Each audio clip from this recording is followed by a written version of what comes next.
since. It's been a long, long time coming, but I know a change gonna come. Oh, yes it will. It's been too hard living, but I'm afraid to die, 'cause I don't know what's up there beyond the sky. It's been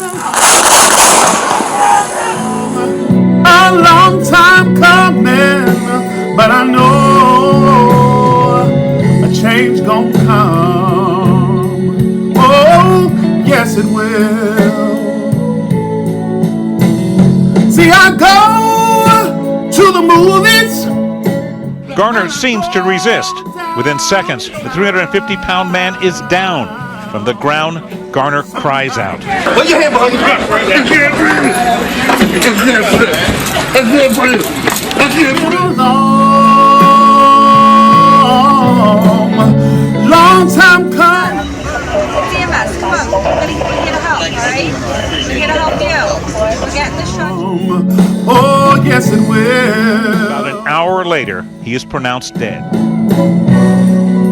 Then I go to my brother. I say, brother, help me, please.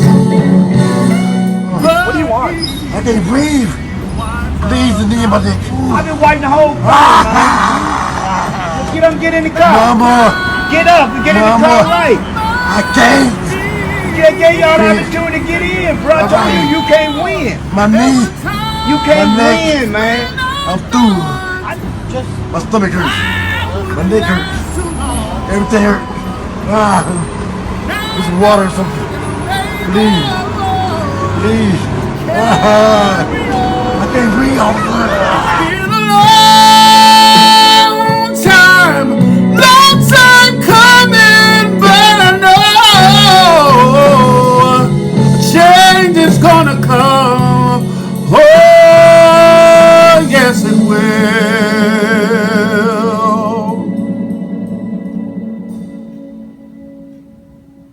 All right, so we're here tonight, and we're talking about some real hard facts that's going on in our community that's been plaguing us. We showed you a video tonight of some of the Black people that have been killed in the hands of our police officers while in custody.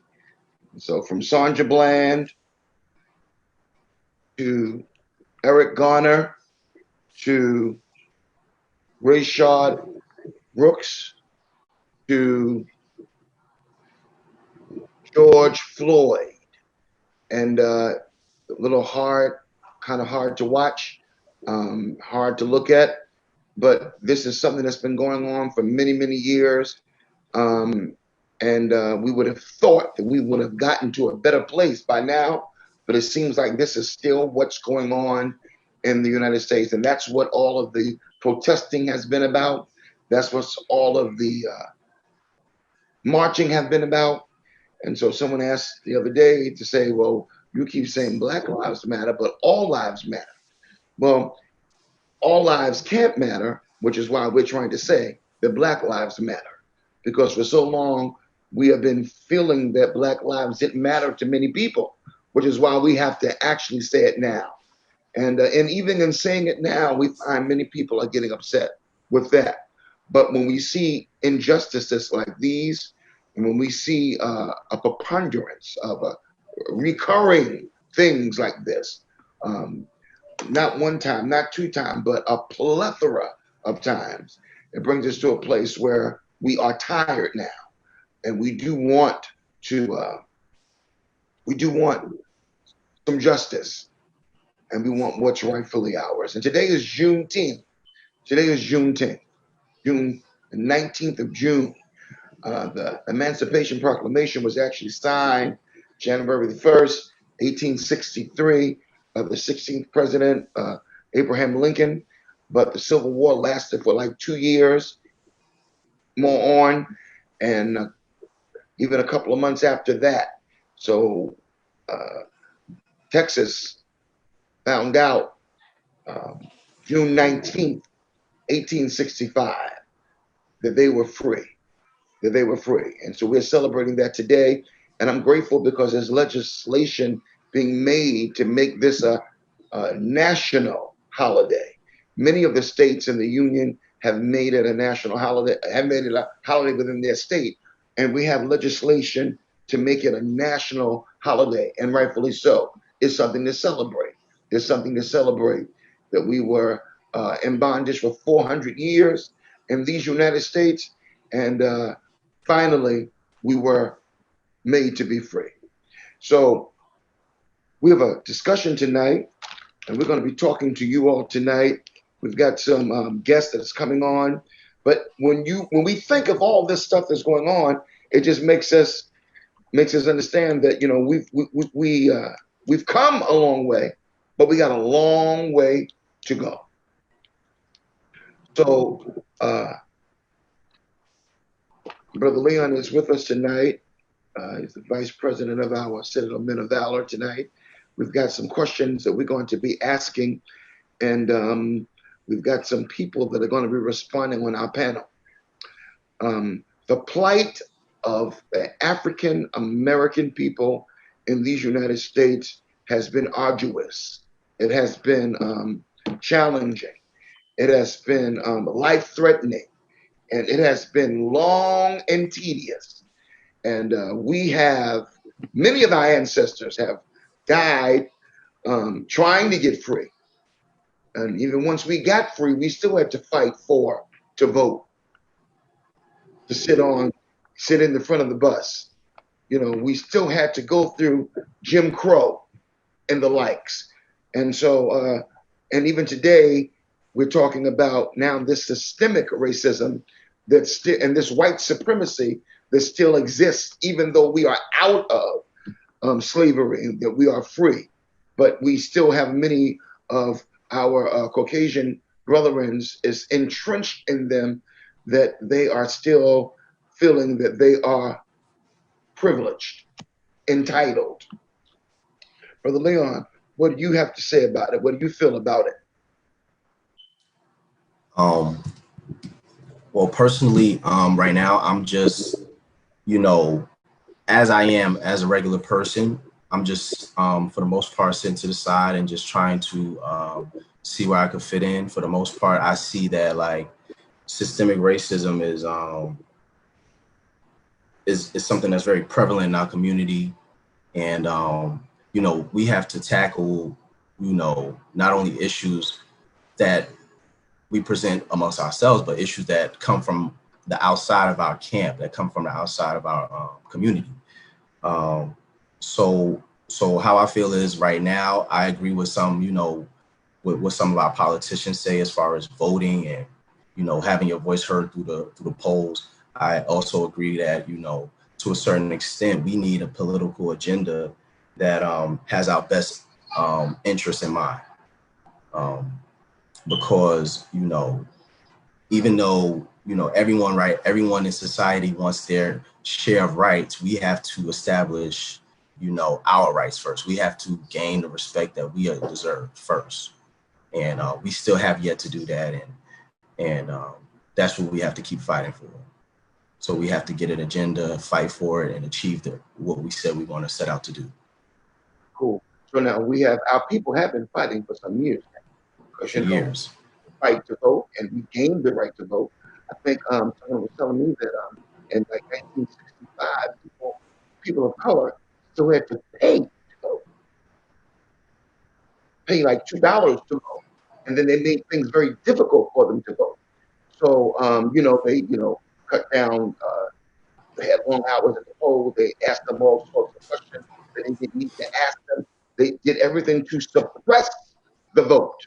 So, you know, what we can say to our people of color today, it's necessary for us to vote, because it's necessary for us to vote, and they might make things difficult for us to vote you know, by maybe moving the polls, or maybe making sure that we have the right identification. But whatever you have to have that and be there and vote. Because until we can all come out and vote, you know, then we don't have a voice. So I know that in my age bracket, you know, how people understand that, and my parents' age bracket and my grandparents' age bracket, they understand how important it is to vote, and they will come out when they are sick and vote. They will come out when they are like, you know, going to whatever and vote. But we have to get our younger people to understand the necessary that is necessary for you to vote, even if you're having a bad day, even if you had an argument in the morning, even if you know, whatever you got to do, you got to get out and vote. And so, Leon, what could you tell our youth today? You're a married man. You have 2 small children. You are working in a chartered school. You are amongst many young people. What would you tell them? Why is it important for them to vote? How could you encourage them to go to the polls to vote? I think that first I want to address that, like, with the younger generation, they may not feel as though, you know, their vote counts, only because, you know, of what they see based on, you know, society's actions, or based on what they see in society. They might not feel like their vote may count for much. Also, I would let these young people know that I understand that, you know, I understand where they're coming from, to not be heard. But it's also like that you can't dismiss the education that you have. You can't dismiss the knowledge that you have of, you know, what's happened in history, and you can't take for granted the opportunity that you have today, which is to get out there and actually do it. Like you said, Pastor Bond, if they know their history, or if they're educated on their history, they know that the system made it hard to vote. They made it hard to do everything for us. So now that it is an opportunity, we should be doing it by, you know, the truckload of numbers, so that we can overload and override the system and it be in our favor. You know, a lot of times they don't know that those numbers work, or, you know, a lot of times we feel put down because a lot of times in our community, we have, you know, family members who have been let down, or, you know, taken advantage of by the government, or, you know, by the city system, or by the state system. So, you know, they feel as though that they don't have to, you know, they don't want anything to do with that state system.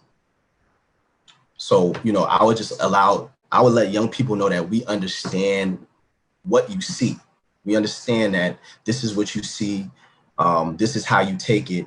And then, you know, as an elder person, or someone older than some of the youth. Now, I'm not that old, I feel like, but it's, you know, someone older than most of the youth, I can just like present the numbers to them. This is what I do in my own job now. Is just, I can't tell kids how I feel, because that's not, you can't put your opinion or project your opinion on someone else's child, or, you know, on someone else's household per se. But what I do is I present the numbers. If you know, I present facts about a certain situation, then I say, all right, now it's time to go take what I said, take this, you know, the information that I've given you, you know, and talk about it amongst your own people. Talk about it in your house, ask your parents, you know. And once that whole family gathers around the conversation in the house, we might have, you know, once that spreads, and once that, you know, mindset spreads, we might be able to encourage families as a whole to get out there and have one agenda, one, you know, vote on something. And once the family votes on it, another family, and then, you know, we spread it throughout our community that we should vote on certain things, or be geared towards certain things. Absolutely. I'm in agreement. I'm just saying that our people have suffered and endured so much and fought so hard to vote, to right to vote. Our ancestors have. So I just want everybody to take advantage of that. And please, please, please, ma'am, please, sir, get out to the poll and vote. If you don't like what's going on with number 45, if you don't like what's going on in our country, if you don't like what's going on in our state, get out to the poll and vote. And your vote can make a change. Your vote can make a difference. It might be that one vote that we need. So everybody's You might not be able to do too much damage with one pinky finger, but if you take that whole fist, that whole 5 fingers, and get it, the whole 5 fingers and make a fist, you'll be able to do a lot of damage, or you'll be able to get a lot of things hurt. I want to say to the brothers tonight, we need you. We need you as heads of your households. We need you as men in our society. Man up, and let's make sure that everybody in your house votes. You know, if somebody needs a ride to the poll, we want to make sure they can get a ride to the poll. If somebody wants to have the information to have an absentee ballot, we want to make sure that's possible to do. So we need all the brothers to man up, and let's reach out to the people that we have influence over, and let them know it's important to vote. We don't want to be so heavily minded with no earthly good. So we love God. We know that God is on our side. We know that the Lord is with us. But these things in our earthly realm have been set up by voting. So we need to get to the polls and vote. Nobody should feel comfortable on election day and you know you haven't gone to the poll and voted. All right. So, and we got, and with all this going on, with this racial unrest that's happening in our city, I would think that everybody would really want to be motivated and inspired to say, I must vote. All right. So. Okay, Pastor Bond. So we actually were able to get Councilman Cornegy on, and he spoke to us about a little bit about voting. We asked him about voting. Do you remember the question, Pastor Bond, that we asked him about voting? How can we as a people leverage the polls in the upcoming elections to make our voices heard? Who are the candidates? And that we should watch and research so that we can make an informed and purposeful voting decision. Councilman Attorney Robert Cornegy, let's hear what he's got to say to us. A lot of successes have happened at the polls, and you should always vote local. Everybody seems to focus and concentrate on the presidential elections, but the real action and your real advocacy happens on the local level. We have an election coming up next week on the 23rd, which is a state and federal election. So we'll be electing or re-electing good quality state representatives, state senators, assembly people, as well as Congress folks. And what we have is this progressive movement, which seems to be in the best interest of Black folks. But if you look closely, there's a different agenda, and that agenda is not against systemic racism. And what we saw in some of even the protests was actually a hijacking of our narrative. So a narrative, they were talking about being anarchists, and we were talking about fighting against systemic police brutality.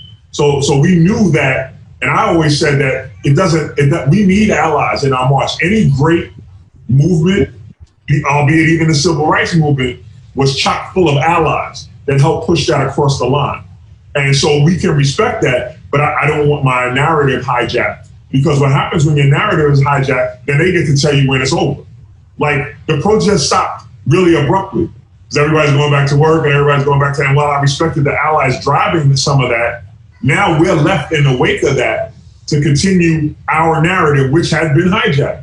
We don't generally blow up vans and take over police precincts. So we know that to some degree that wasn't us. Not saying that some of those actions, I'm not condemning the actions. I'm actually condemning the leadership on our demonstrations. And a lot of times I found, because I was out there, a lot of times I found that the leadership in those demonstrations weren't articulating the narrative or the message that we wanted to get put forward. So when you go to the polls and people are saying progressive, I'm very scared of the word progressive, because in the circles that I've traveled in, progressive don't mean Black folks. It means the LGBT community, it means the trans community, and there's nothing wrong with that. But the idea that LGBT rights are civil rights, or that they're inextricably tied, waters down sometimes the agenda for civil rights, because civil rights is the new civil rights. And I've heard people say that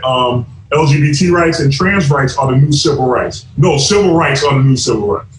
So while I respect the agenda being put forward by the LGBT community, and I stand with them, and where we intersect, to online learning, right? So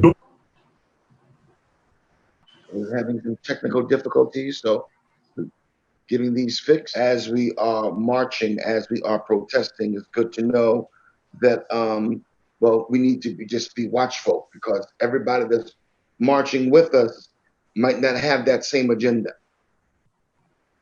or that same narrative, and they might want to change our narrative. But we are marching for civil rights. So we're marching for, because Black Lives Matter.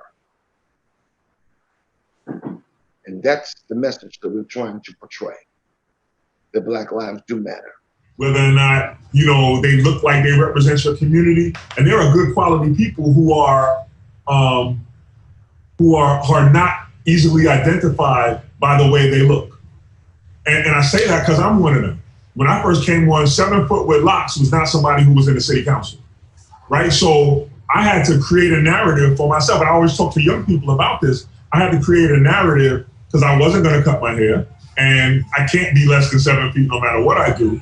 So I had to stick to my narrative and be strong with that. So when you go to the polls and you're voting, you need to be not looking at how people look per se, but what their agenda is and what they've done in the past. You can usually judge the effectiveness of somebody in the future by their effectiveness on issues that are germane to you by what they've done in the past, no matter where they've been elected or before. So they served on the community board. What was your successes on the community board? So I think that it's incredibly important to do 2 things: actually get out and vote, and 2, fill out your census information, right? Because the census, which drives the resources for every community, we're always undercounted. And that's because sometimes we have 2 and 3 generations living in the same household. And you know how it is in ethnic communities. You don't tell what's going on inside of your household. You're definitely not counting folks and telling folks. I'm telling you that it is, to some degree, anonymous, and ICE can't come get you based on your reporting. You can't be evicted based on your reporting. That's information that helps me and other legislators bring the dollars back to our community. But it's really based on whether you're counted or not. So those are 2 very important things to do. They take, you can, at this point, early voting is still happening. So you can vote through Sunday, early voting. There is absentee ballots that you can fill out. And for the first time, you don't have to be in the military and you don't have to be out of the state to fill out an absentee ballot. So even if you're still afraid of social distancing and protocols around that, you can fill out an absentee ballot. But you gotta have your voice counted. So I don't want to be as limiting as saying going to the polls. So for Black folks who watched their civil rights be violated or have a history of that, they go into the polls because they don't trust them mailing in their vote. They're not doing that. But for the rest of us who may feel uncomfortable, don't sit this one out. Like do the absentee ballot. And for those of us who want to limit the interaction, do early voting, because the early voting numbers aren't as great as on the 23rd are going to be. There haven't been many lines in early voting, so you can get in and get out and have your vote cast through Sunday. So got to go to the polls, you got to vote. If you don't think it matters, I would just suggest you looking at the top of the ticket and our president. And that's really primarily because people didn't go out and vote. They wanted Bernie and they didn't want Hillary, and they were angry and they sat that out. And consequently, the rabid fans, because that's really what they are, of Trump, had their voice heard. We can't let that happen again. All right, powerful. So that's great. That's great. And we need to get out and we need to go vote. We need to take the census, because the census is bringing dollars into our community. And Councilman Cornegy spoke very well with that. He represents the 36th district. He takes care of Crown Heights and Bedford-Stuyvesant. He is on the front line, making sure that we are represented. So I'm in agreement with what he said about that. Leon? Okay, great. Yes. So we also spoke to, we spoke to a host of people. We spoke to Pastor Rashad Moore. He's a very close friend of Citadel Cathedral. I pretty much grew up with him, and we pretty much went to the same schools all our lives, 308 to Morehouse. So he's my Morehouse brother, and he answered a few questions as well. We asked him about the goals and what we wanted to see in the community. Do you remember that question, Pastor Vaughn? Yeah, absolutely. We actually asked Reverend Moore, what are a few goals that you would like to see the Black community achieve, and how would we begin to go about conquering those goals? About defunding the police. Some people are talking about abolishing the police. Now, I'm the person who believes that we need police officers. We need good police officers. Somebody break into your house, who do you call, right? And so I think that there needs to be some kind of reform. And I think that the bills that were passed last week by some of our local officials up in Albany around police reform were very, very helpful. You have the bill, the Eric Garner bill that actually banned the chokehold last week.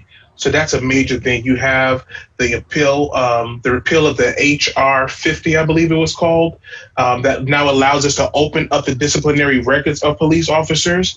I don't want to get too much into it, but the truth of the matter is there needs to be some kind of oversight of police officers.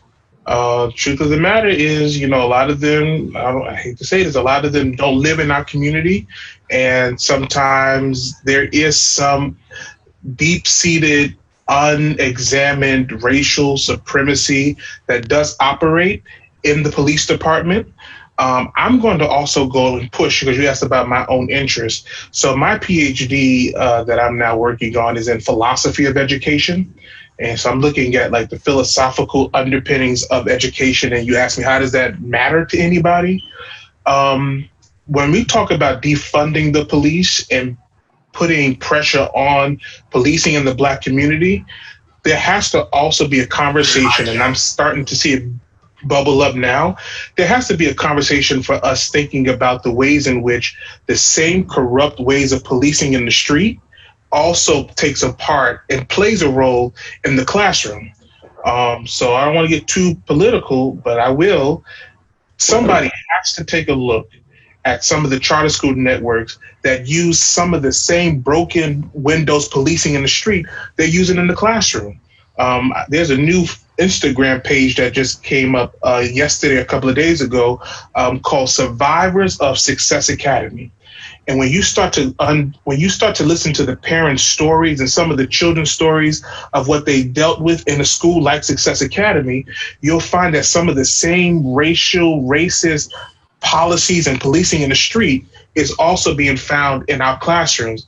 But unfortunately, some of our young brothers and sisters, they're children. They don't have the language to know that what they're going through is actually wrong and it's dehumanizing. Du Bois says in one essay in 1935 that if a Black child goes to a class where they're not welcome, where they don't have the love of a teacher, he says that they're not educated, they're being crucified. And so I think that it's time for us to really think about how this school to prison pipeline is formed. Because if a Black child, a Black boy grows up in a class where the teacher, I'm sorry to get long-winded, but if a Black boy goes up in a classroom starting in pre-K, where the teacher always believes that he is guilty, by the time he gets 16 years old, he just assumes that he's guilty even if he has not done a crime. So that's kind of some of the work that I'm working on right now. And there's some data out there, literature out there that's just shocking. I'll just give you one thing. You can cut this out if you want to. I'll give you one example. One study shows that there is an implicit bias on the part of teachers, where a white teacher, if she was given a group of a black boy, black girl, white girl, if you follow her gaze, if you follow her eye gaze, where she focuses her attention, she often will focus on the black boy with the impression or the presumption that he's misbehaving, even if he did not misbehave. So that child is being suspended, that child is being expelled, not because they did anything wrong, just off of the implicit bias and the presumption that he did something wrong. So I think that a part of the policing is for us to actually take a look at policing, but also to take a look at what's going on in schools. There's a reason why these charter school networks have intentionally left out parents. There's no PTA rooms in these charter schools. There's no parents hanging around the building. And so when you don't have that kind of community involvement, that kind of evil gets to go run amok. So before we go to the spiritual piece that he's going to go into, I just want to say that it's so very, very important that we understand that,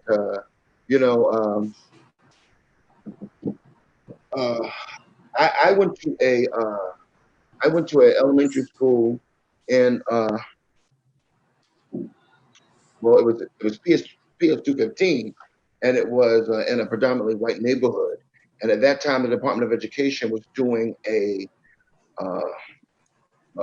reverse segregation. They were trying to right that wrong by busing African American children out of their neighborhood to go into another neighborhood, which was predominantly white, which they would not have an opportunity to go to that school because we were going to zone schools. So that was an effort by the Department of Education, of the Board of Education at that time, where we were bussed out of our neighborhood, and we went into other schools that were out of our neighborhood. I mean, predominantly white. And so what Reverend Moore was saying, that there was no PTA in the charter school, I'm grateful that the Board of Education had a PTA. My mom came and joined that PTA. We had to travel like 45 to 50 minutes to get to school on a school bus from first grade to sixth grade. That was about maybe 2 or 3 of us Black students in a classroom. So, and then of course we know that racism is taught. It is taught. It is taught. Children will play innocently and love innocently if they're not taught to hate, if they're not taught to treat people indifferent. And so I told this story before, but in first grade, I had a friend in that school. His name was Andy. Andy had blue eyes and blonde hair. But Andy told me like one day that, that I was his best nigger friend. So like, that's like something that's like absolutely crazy, but I didn't think anything of it because I never even heard that word before. So I actually had to go home and tell my parents about it. And that's when, we were schooled with that, to say that, that is definitely an insult. That is definitely something not nice to say. There was a discussion about that, but I'm saying that to say innocently he said it, not knowing he said anything wrong, but evidently he heard his parents talk about it. So now we came to this school in this white neighborhood. Now, in retrospect, as an administrator in a school, I'm wondering what kind of talk did that principal at that time have with those parents of those children that were going to that school, that say, listen, we are going to buy into this program. We're going to have African Americans come into our school to teach. I'm wondering how that was introduced, because however that was introduced, it was discussed in the home, and in the home, the N word was used. The nigger word was used. And that's what Andy called me. You know what I'm saying? I said that to say that we've come a long way, but we got a long way to go. This white supremacy is deeply embedded in our world. No ifs, ands, and buts about it. And so much so that there were some comments that were made. I was looking at another clip today of a newscaster who, this was a couple of months ago, maybe some years ago, I'll say months ago, that this newscaster, they were viewing a gorilla who had taken control of whatever, the camera. And then the newscaster says to her co-host, says, "Oh, he looks like you." She was white and he was black. All right. So, and although she came on and apologized the next day, tearfully, still I'm saying, wow, this is something that's in people. And if you talk to them long enough, it will come out. All right. So we've come a long way, but we got a long way to go. All right. A long way to go. So we're moving on. We've got some comments online from some of our people that's viewing tonight. Rolanda Gaskin. Well, Rolanda Gaskin is saying that voting is important, and it is not just the presidential votes; it is the legislative votes as well. So we should just not want to vote for the national, but we should be voting for these local people that are representing us, because they can also pass legislative. And Bronte Johnson, your wife, is on tonight, and she also says we need to do our research on the candidates and be knowledgeable on the respective agendas. Make sure that their agendas are what we want to be pushed. We've got several other ones on, but we're moving on back to our panel discussion. You want to say something, Leon? Yeah, I was actually just talking to my mom the other day, and she grew up in New York City as well, and she happened to just be sharing me, like literally 2 days ago, she happened to be sharing with me the same story about how she was bussed out to Queens for school, and she was one of like 2 or 3 other, African-American students in her school, elementary, middle school level. So this is not like this is not fiction. Some people hear this and they think it's like, oh, people just telling these old stories. This is like what was going on. So I think that in reality, we have to look at the effects of that. She also told me that once she, when she went back to black schools, or when she went back to the schools in her neighborhood, she tried to transfer back and she wanted to be around her people. But what she noticed was, because she had been in a white school with all the resources and all the things that she needed, that she was a little bit ahead of her people once she went back to the black schools.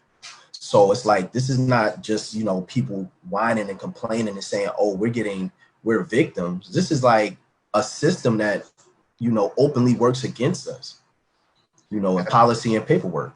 So, definitely we have to look at these systemic barriers that we have. So I agree with you, Pastor.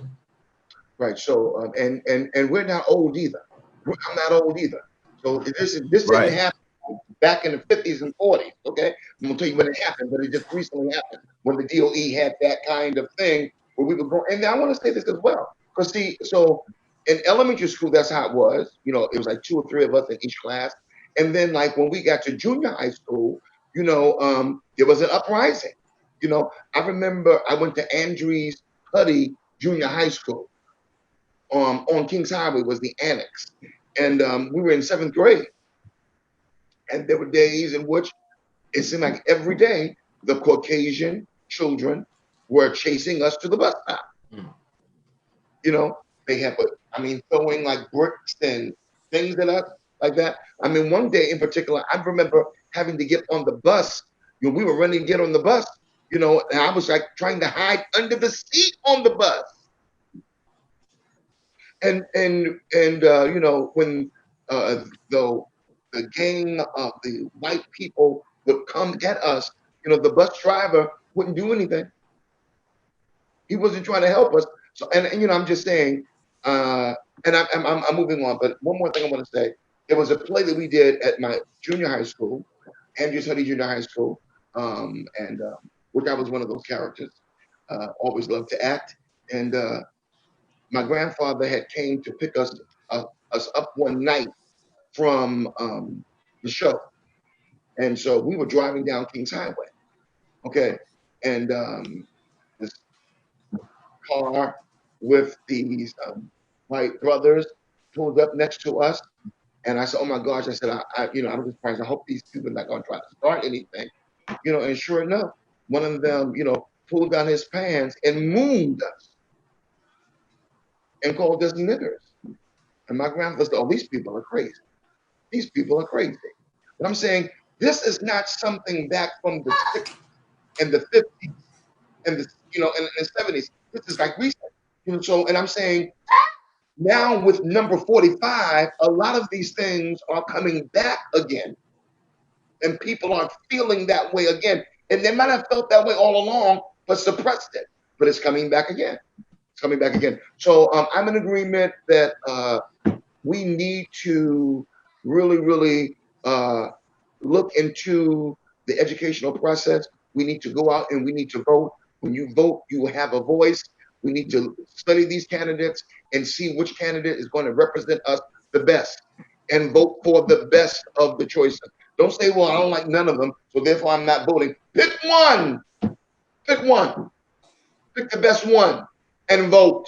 And don't let that be an excuse. I'm not voting because I don't agree with any of the things that they are saying. All right? So we've come a long way, but we got a long way to go. And when people would sit home and not vote, they showed the movie like 2 years ago of Selma, and showed our people getting beat on the Edmund Pettus Bridge. Bloody. I think they called that Bloody Sunday, when the folk were beat so bad and tear gassed. We've had water hoses put on us. They sick the dogs on us. All of the alike. So, we've come a long way, but we still have a long way to go. And we want our people, we want our youth to pick up the baton and let's keep marching. Pick up the baton and let's keep going. Pick up the baton and let's keep fighting for the rights of our people.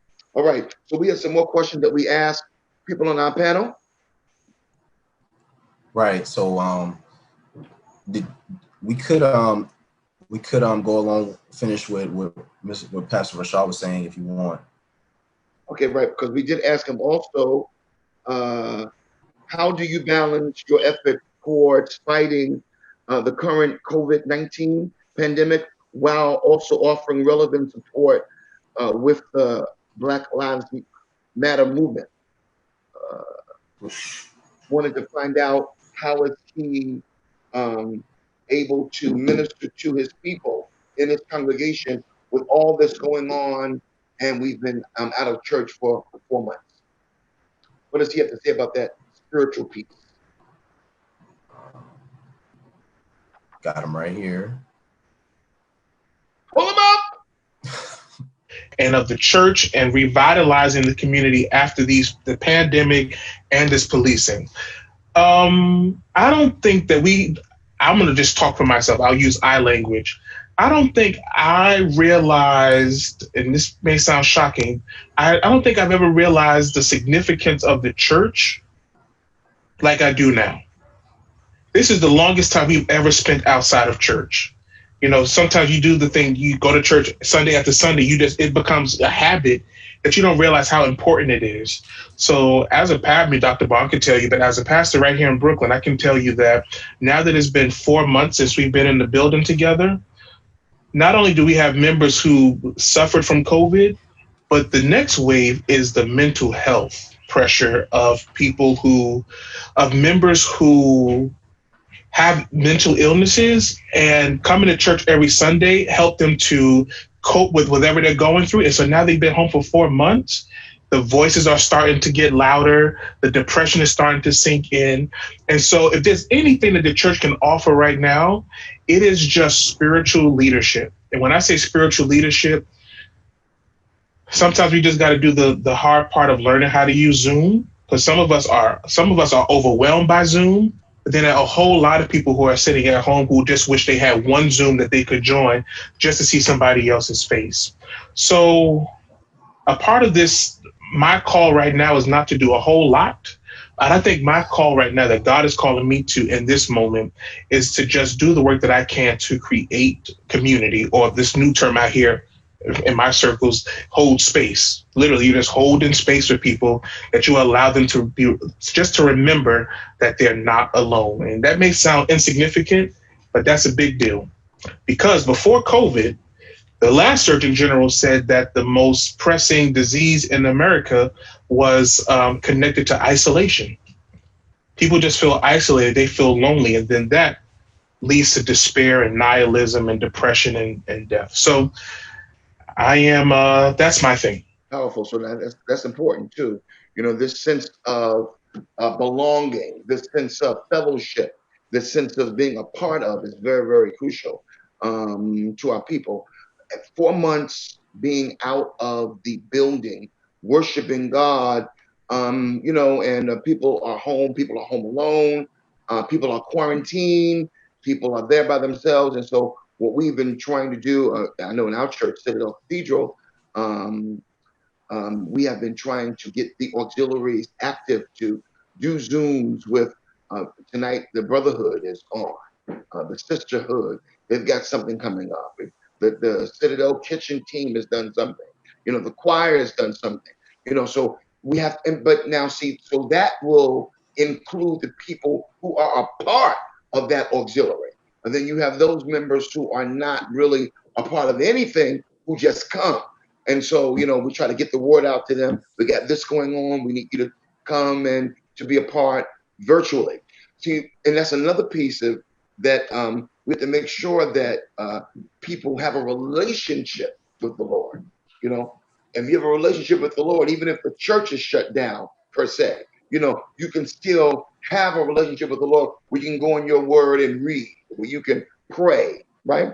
And then sometimes it's important for people to say, I don't know what God's calling me to do. I don't know what God's calling me to do. Well, you know, you need to pray about that for one, for sure. But, you know, the Lord might be calling you just to check on your brother, just to check on your sister, just to make sure they're good. So, you know, we're giving out food at our church as well. We're trying to answer, we can't answer everybody's problem, but we're trying to answer the problems that we can in our little corner, in our little space, trying to encourage people to know, listen, we're here for you. You're not by yourself. You are not alone. You know, COVID-19, this is something that we've never experienced before.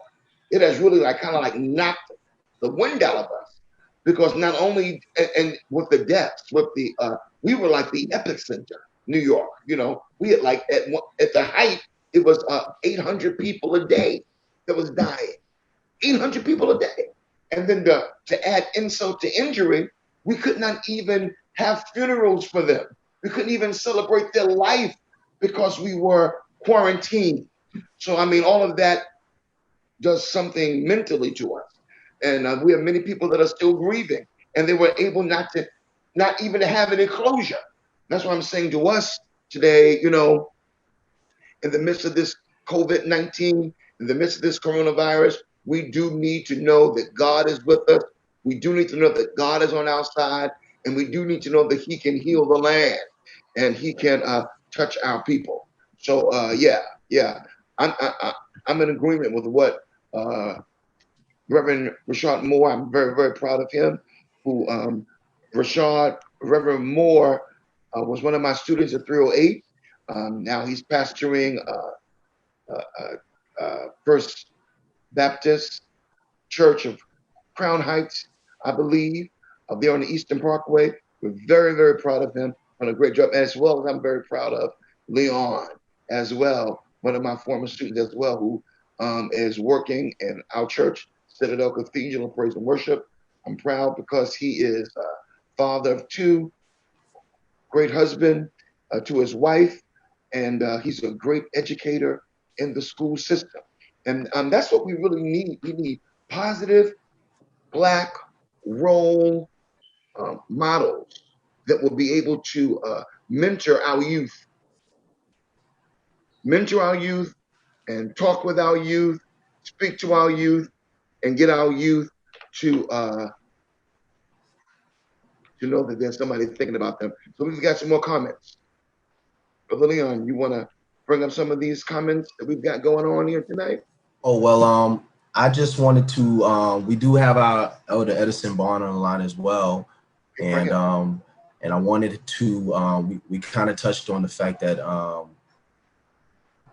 while dealing with the Black Lives Matter movement, we also have, you know, the COVID-19 epidemic or pandemic, as you say, that has affected us the last few months as well. So it's been a double-edged sword. We wanted to hear Elder Edison.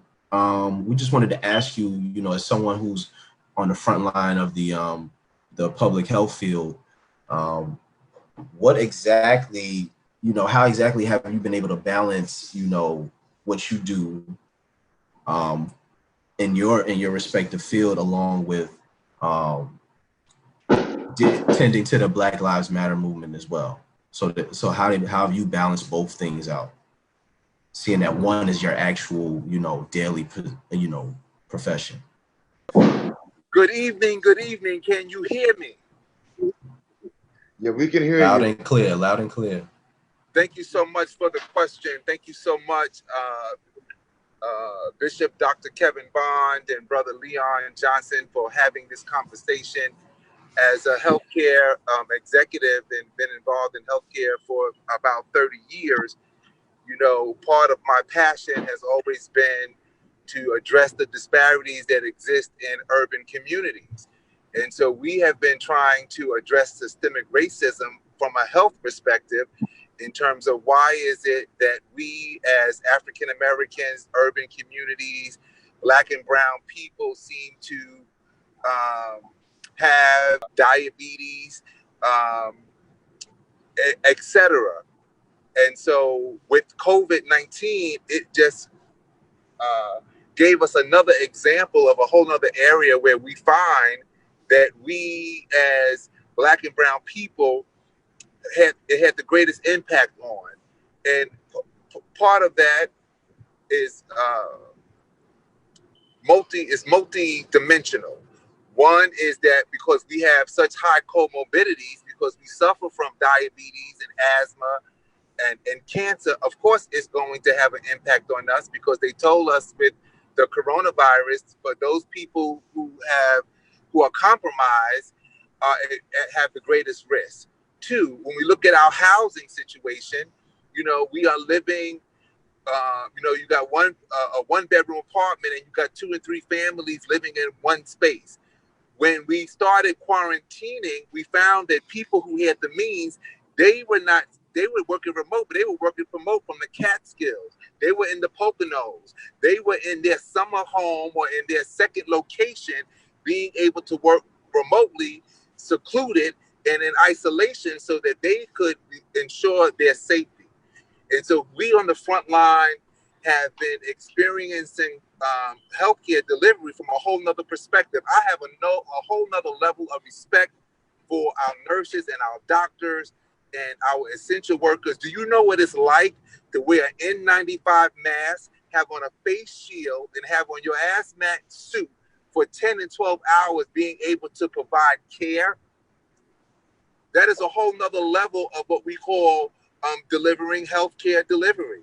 You know, working in this Brooklyn community, I can't even tell you the number of, we couldn't even hold the bodies that were in our morgue, where we had to bring in trailers as refrigerators to be able to hold bodies. And so now that we are looking at moving along and this pandemic being here, they say up until maybe 2021, I think that we as urban communities, along with the Black Lives Matter movement, has synergy that has formed in our community, that we have to be able to be, not just talk about it, but we got to do something about it. Voting is one part of it, but the other part of it is that we got to be able to know our own history. We got to be able to let our children know about slavery, where we came from. You know, we got to be just like our Jewish brothers and sisters. They don't have no problem in identifying where they came from. They can identify with the Holocaust, and they are educating their children from the time that they come out the womb about their history.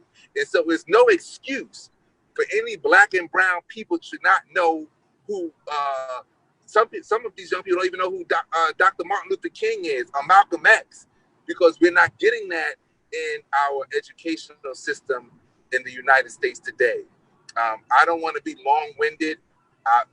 Anybody who knows me know that I'm very passionate about serving our community, about educating our community. And then there's one last piece I want to throw in here, and that is, we talk about a movement, but there has to be some economic empowerment, because the only way that we're going to be able to move, we have the power because we spend. We're a people that have consumption, but we don't own. And so I'm on a plight, I'm on a mission to be able to get people to understand what financial literacy, what financial empowerment is going to be about, so that we can really create generational wealth for our families in this next generation. And trust and know that it is important. It is so very important that we come together. We've asked, there's been a national clarion call that on July 7th, that we should not spend any money to be able to show the economic power that we have. Can you imagine if we was, as a people, one of the things about the civil rights movement that made the Montgomery strike so powerful was that they didn't ride the public transportation, and they did it until they got the results. Can you imagine if we would stop spending our dollars on Gucci and Louis Vuitton and start investing in ourselves and start supporting Black businesses? We'll be able to show the world what we can do. Those are my thoughts. Those are my comments. Thank you so much for the opportunity. Hear me. Can you hear me? Loud and clear. Yes, sir. Yeah, so true. People with compromised health, they were the first people to be affected by COVID-19. So yes, we do have to take care of our health, and we are challenged in that area because most of our people suffer from hypertension, sugar diabetes, asthma, and the likes. And because we are living in places that are overcrowded, when one person gets sick, everybody in there gets sick. And so we saw this COVID-19 come in and wipe out whole families because they were unable to quarantine, and we were unable to get the proper care as we should have gotten in a timely fashion. And so, yeah, COVID-19 has been a pandemic that has plagued African American communities, and we have lost, there's been a great loss of life. Now, somebody think that that COVID-19 is over, but it's not over. So we're still asking people to social distance. We're still asking people to wear your mask. We're still asking people to, take proper precautions. And the church has been closed for 4 months, but when we reopen, things will be different. So, we'll be wearing our masks. We'll be social distancing. We will have hand sanitizer stations so that we can continuously wash our hands to try to keep us safe. All right, COVID-19. So now in dealing with COVID-19 pandemic, we're still dealing with this white supremacy. There's also this racial pandemic that is everywhere and deep rooted and going back from generations way back. And number 45 is just bringing stuff to the surface again. And then also we have like five people, Black people, who were found hung from trees. Something that Black people don't do is something that's done to us. And it was amazing to me how they just like ruled that out as a suicide like right away. But I'm not buying it. I'm not buying it, and we're gonna fight and march and walk and protest so that we can get some investigations on that to see what's what. Because we already know that there is a racial unrest, and there's racial unrest because we don't like the way we've been treated, and now we're speaking out on it. All right. So we've got some more people on our panel tonight that we want to hear from. So I think that day that they're asking people not to buy is July the what? The 7th. Is that the 7th or the 2nd? 7th. 7. Okay, as in heaven. 7 in heaven. Yes. July 7th, they're asking us not to buy and to let people feel us holding that money so that we can get some greater results. All right. In all honesty, it should be every day. It should be like something that we start like normalizing in our community. Just buying from, that's what all the other communities do. And we've seen the evidence. We've seen the evidence how they're able to just, you know, they don't need us for anything. They don't need our, you know, all they need us for is our dollar. Our money. That's it. Exactly. So I think we should make that a normal thing, not just for the 7th, but like, you know, I think that should start or like, you know, set off a domino effect of us just doing that on a daily, weekly, monthly, yearly basis. All right. So we want to start with the 7th, and then we need to kind of like Brother Leon says, we need to kind of like do that on our 365 day out of the year to buy black, as opposed to supporting people, the economy of our Caucasian people who don't care 2 cents for us. Well, you know, now that we're talking about that, let's talk about the people that are supporting the Trump campaign. Those fast food restaurants who are supporting Trump's campaign, you know, and Trump definitely, I don't even want to say his name, but number 45 has proven not to be for us, right? So anybody that's supporting him, I don't know if we should be supporting them. So I don't know. I think there was some fast food restaurants that were supporting millions of dollars to the number 45 presidential campaign. Now, where did they get those millions of dollars from? From the black community. Because we're patronizing them, right? Right. So people like Taco Bell, Bang, In-N-Out, McDonald's, Wendy's, Kentucky Fried, KFC, Pizza Hut, Olive Garden, Waffle House, IHOP, Carl Jr.'s, Chick-fil-A are supporting Trump. So, you know, I'm not telling you where to eat. I'm just letting you know where you eat, who they're supporting. So sometimes it might mean you might have to bring your own little brown bag. Bring your own little brown bag from home to work so that you don't have to support these people that are supporting number 45.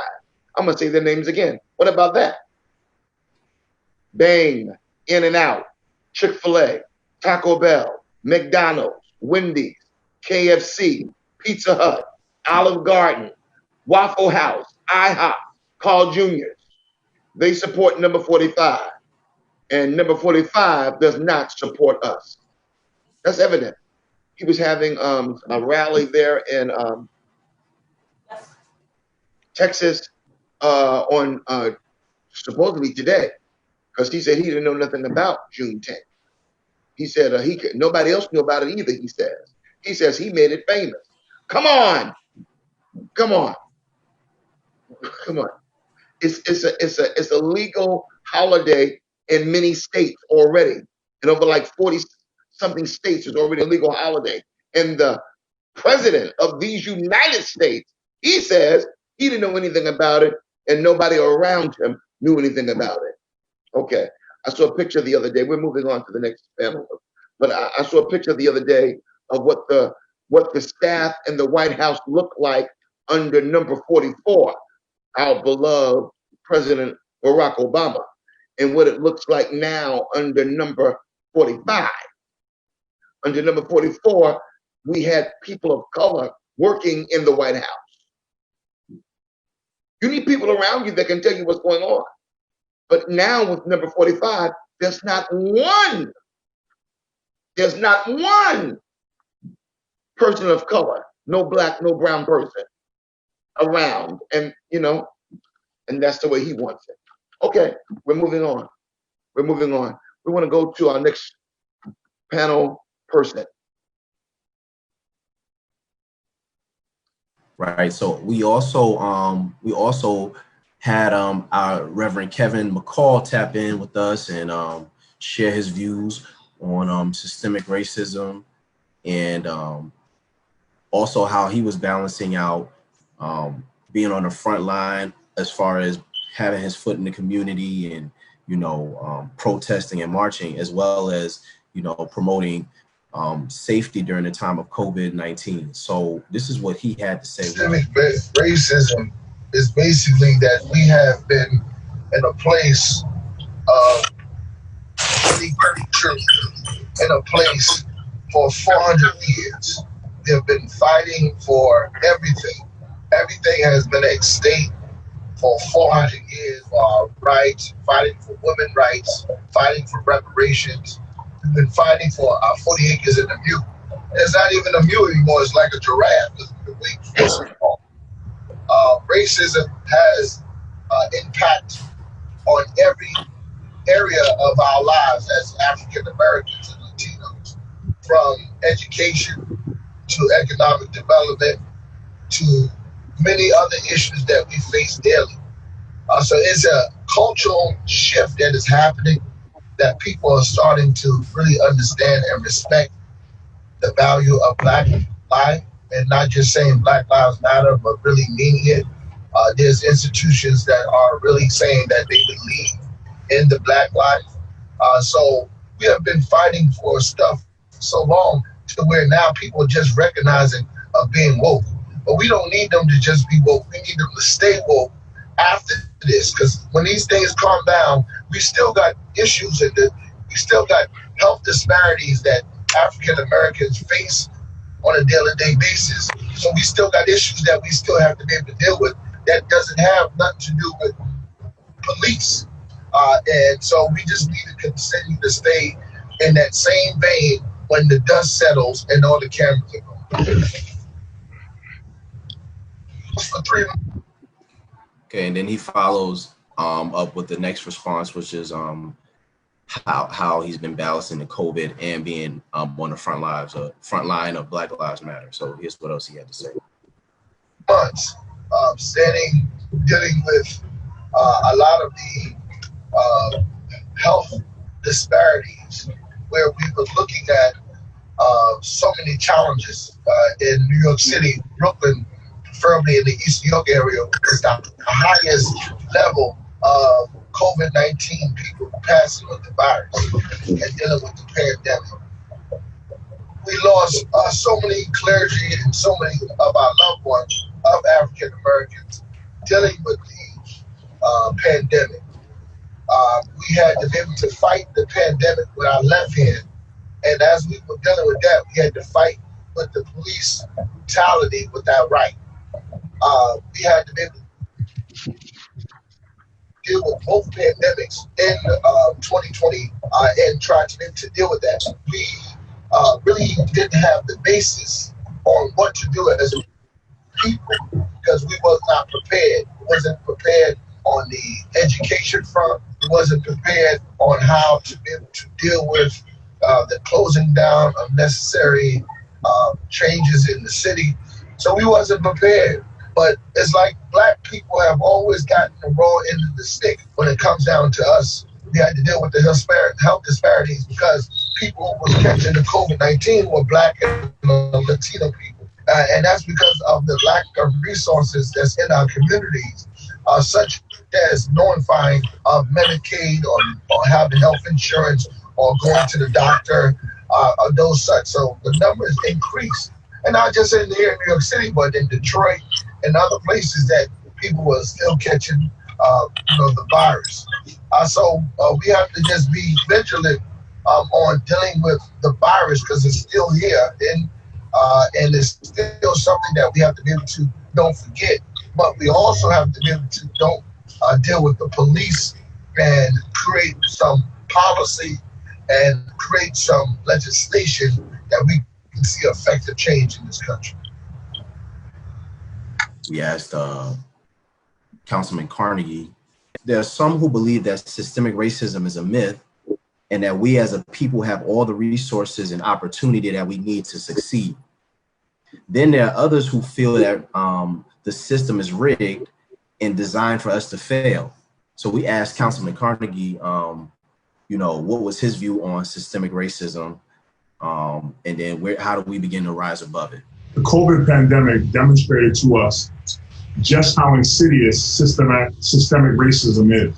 So what it did was COVID exacerbated the inequities in our communities around everything from healthcare to education to policing so if people didn't believe that systemic racism existed prior to COVID, there's no way you can look at the disproportionate impact COVID has had, not only on us healthcare wise and the amount of deaths compared to the percentage we are in the population, but also around education. So we were last in education. Pastor, do you think he has a point just about like how it exacerbated and just exposed all the areas that we pretty much were being disproportionately sold out on? Absolutely. I'm in total agreement of that. It just showed up what was there all the time, and now we can have a greater concentration on that so that we can see what we can do to fix it, what we can do to come out of it. These panelists have been speaking truth tonight. Reverend McCall, who is a activist, who's at the scene every time there is an injustice, and he walks right amongst us, and Councilman Cornegy, who is fighting for our rights as well, trying to pass legislation that will uplift us in our community, and Reverend Moore, who is also doing a work in his church as he's working on a doctorate degree, trying to, be able to be the answer to the mental and emotional needs of our children. Right, good. So we're going to finish listening to Councilman Carnegie's piece. The structure is set up that it's very difficult for any system to pivot and benefit Black people. So everything from affordable housing, the inability to stay in our homes through the crisis, and that's like really where I like to draw the example of systemic racism, because the system being so structurally flawed, structurally flawed in relationship to Black people, is why we were so disproportionately negatively impacted in that period. It's not because Black people don't exercise, it's not because it's because the healthcare system, the way it's structured, was not prepared to deal with us as Black people in our community. So the hospitals that are safety net hospitals were the last prepared with PPE. So other hospitals across the city got the PPE they needed, were able to meet the needs of their immediate communities. Our safety net hospitals, which are generally centered in communities of color, Black communities in particular, are still fighting to get PPEs for the doctors and for the frontline workers and for the patients. And then there's the blatantly obvious, the disproportionate way that we are policed. Not only in the streets. If it was in the streets, that would be one thing, but in the school system, the way that we have the rate of suspension for Black students, male and female in particular, is so much higher for the same offenses. So kids are going to be kids, but the rate of expulsion, the rate of suspension for our kids is higher. When I came on as council member, there were no gifted and talented programs in the 7 zip codes that populate the upstate prison. So for those of you who are listening who don't know, there are 7 zip codes in the city of New York that are primarily responsible for filling the upstate prisons. So East New York, Brownsville, South Jamaica, Queens, and the South Bronx. Ironically, in all of those zip codes, there were no gifted and talented programs, which means our high-performing Black and brown students were finding difficulty even in placement to meet their needs. So that's structural. Like all of this structural and systematic racism has conspired to give us what we got during COVID, which was a clear example of how structural and systematic racism negatively impacts healthcare, negatively impacts affordable housing, education, senior services. So I think this is the first time all of those things were on full display simultaneously during this pandemic. So anybody who doesn't believe systematic and structural racism exists, if you were anywhere near this pandemic, you watched how it disproportionately negatively impacted our communities. So I don't know how people could not at this point believe and or understand that there is systematic and structural racism at play. They talked about a post-racial society after the election of our first Black president in Barack Obama. And what you saw was a double down in assaults, a double down in everything negative, because what they didn't care about was having a Black president. What they did care about was thinking of Black people thinking that they could be president. So it was less about his policies and what he did that frustrated them. It was more about the idea that we as Black people saw a role model and a pathway to leadership in this country, and they had to literally and figuratively stomp that out. And they've been doing that through their racist policies ever since Barack Obama. And that's systematic and that's structural. We are looking at 5 to 6 lynching / suicides of Black men in cities around the country. One was here in New York. Just recently, in the last 2 weeks, somebody was found hung in Central Park, and they're committing it to be a suicide. But there seemed to be a rash because there have been 5 in Houston and in California where Black men and young Black boys have been found hung in prominent positions, and they just immediately said it was suicide. And we know that we suspect that there's foul play there. So the systematic and structural racism is doubling down and rearing its ugly head again because there's such a pushback against police brutality and a call for police reform, not by just Black people, by good quality, rational thinking allies. So yes, structural racism, institutional racism is alive and well. Thank God we have people positioned in the ecumenical community, in the political community, in the business community that are poised to push back collectively against that. So that was Councilman Cornegy's last piece on, just how he felt about systemic racism. Right, and certainly I'm in agreement with that as well. And he brought up those people that were found hung, and although they ruled it out as suicide, I'm not buying that, as he's not buying that, as we're not buying that as a part of people of color. We do want that to be investigated. We do know that there is some pushback because of those cops that have been imprisoned for the homicide of George Floyd. And we're not stopping there because we're going after the rest of those police officers that where our African-American people were killed in their custody, and rightfully so. So, we've come a long way, but we got a long way to go. And we've got to get up and stay awoke and get busy, make up our minds that we're going to get to the polls and vote, make up our minds that we'll even carpool and help other people get there. If they cannot get there, July 7th, we're going to be withholding our money or just buying Black. And we're going to think about and hopefully try to press toward to make that the goal, to buy Black all the time from now on, because we've seen that.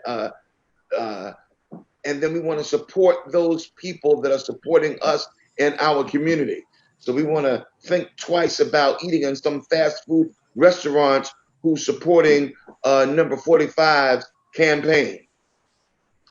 We're praying for the families of those people who have lost their loved ones, from Trayvon Martin to George Floyd and beyond. Hopefully, we want to hope and pray that this stops, where they stop killing our African-American people while they're in custody. But we're praying for those families that are suffering. And we're praying that there be a change in our society, a change in our world. And I want to say that change is going to start with us. We got to get out to the polls and vote so that we can make up to bring about change. I'm proud of all the people who, Mr. Leon, as I said earlier, one of my students who's rising up, picking up the baton and carrying it, who's in the educational system to make a difference, to make a change there. He and his wife and Reverend Rashad Moore, who's one of my students as well, who's rising up to make a change in our community. And Reverend McCall, who's a friend of mine from way back, who an activist who has been working with Reverend Al Sharpton for so many years. Now he's coming into his own, and he is going from place to place to speak up for the rights of our people. And then Councilman Cornegy, who is powerful in the 36th district. 3 years ago, my school did Black Lives Matter 3 years ago, before we had the yellow painting on Fulton Street. Come on. But we were marching from our school to the Restoration Plaza, and our theme was Black Lives Matter. And Reverend Cornegy was one of those speakers when we got to the plaza. So I'm saying to you, I brought tonight together a panel of people that I know that are on the front lines, in the trenches, grassroots, trying to bring about change. All that we've talked about tonight will not be nothing if you don't take the information and do something with it. And then we're grateful for Dr. Edison Bond, who has been in healthcare for decades, and he's spoke to us about what we can do to increase the quality of life amongst our people. You know, take care of yourself. Take care of yourself. Let's try to eat healthier. I know it's more expensive to eat healthier, but we need to do it. You know, and especially now that these other fast food places are supporting number 45, we ought to pull our funds from there and try to eat healthier if it means that we're going to eat a sandwich with lettuce and pickles. You know, anything to eat healthy, but we don't want to support those people that are not supporting us in our community. So Citadel Men of Valor hosted this Facebook Live in this Zoom tonight. We put together a panel of people that could speak to us about the situations that's going on right now in our world. We don't want to be so heavenly minded with no earthly good. We've come a long way, but we got a long way to go. So if you have not filled out your census, fill out your census, because that's how we get dollars in our community. Make sure that you vote. You need to vote. You need to vote. Make sure everybody in your house that is 18 and older can vote and will vote and should vote and do vote, so that we can have a voice. And the voice is the vote. When you vote, we have a voice. So we are plagued by this white supremacy, but there's a scripture in Exodus chapter 3, verse 7 that says, "And the Lord said, I have surely seen the affliction of my people, which are in Egypt, and I have heard their cry, and by reason of their taskmasters, for I know their sorrows, and I am come down to deliver them." And so, just as the Lord delivered the Israelites out of the land of Egypt, I do believe that God's going to deliver his people right here in these United States. He is powerful. He is almighty. He sits high. He looks low. You can't do wrong and think you're going to be blessed. Amen. Be not deceived. God has not mocked. Whatsoever man soweth, that shall he also reap. We got a lot of hateful, evil, white supremacists that are trying to bring us back to 1920. But we are not our ancestors, although we stand on the shoulders of our ancestors. We're going to protest, we're going to fight, and when it's wrong, we're going to call it out. So those are my closing remarks tonight. And I'm hoping that everybody enjoyed this panel discussion. Citadel Men of Valor, you need to come and check us out on Facebook Live on Sundays. Citadel on Sundays. We are on Facebook Live on Sundays at noon. Check us out, and when the church is open back up, I'm hoping that you will visit us at 105 Barbie Street. 105 Barbie Street. We're trying to make a change in the community. If you would like to be a blessing to our church, we ask that you would you can find us on Givelify. You can find us on Givelify, or you can Cash App us at Citadel Cathedral NY. Citadel Cathedral NY. Mr. Leon, you have any closing remarks? I want to go back to that last video again. Next year, we want to do something real big for Juneteenth. We want to do something really big. We're going to get Brother Trevon Perry, who has a Hands Up radio station. We're going to pull him in, and we're going to do something really, really big here in New York for Juneteenth for next year. I want to thank you, James Shaw Worship and Praise, for supplying our music. I want to thank you, Leon Johnson, for doing what you do. Thank you. Thank you for putting the video together, putting the Zoom together. I want to thank Brother Tyran Dargan for putting the video together that we played the music for We Shall Overcome. And I do believe that deep in my heart. I do believe that we shall overcome. God bless you tonight. May there be shalom in your home, and enjoy the music of We Shall Overcome.